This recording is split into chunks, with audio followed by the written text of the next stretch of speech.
रात के 9 बजे पति ऑफिस से घर आया। पत्नी ने आते ही उससे लड़ना शुरू कर दिया क्योंकि वह उसे पसंद नहीं करती थी।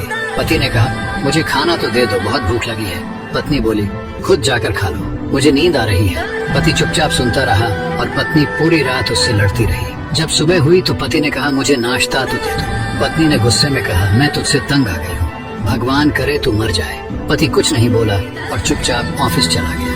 पत्नी अपने बच्चों को स्कूल से लेकर वापस आ ही रही थी तो उसने देखा घर के सामने भीड़ लगी हुई थी।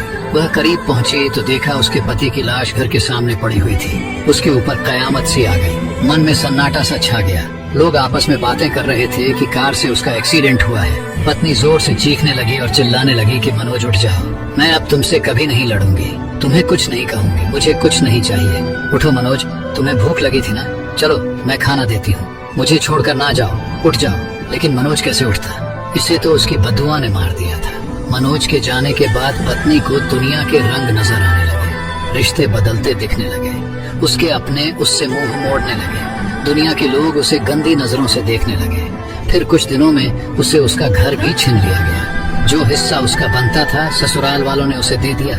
पति के मरने के बाद उसे एहसास हुआ कि पति जैसा भी हो, चाहे पसंद का हो या नापसंद का, लेकिन औरत के सर का ताज होता है। अगर सहमत है तो कमेंट में यस जरूर लिखें।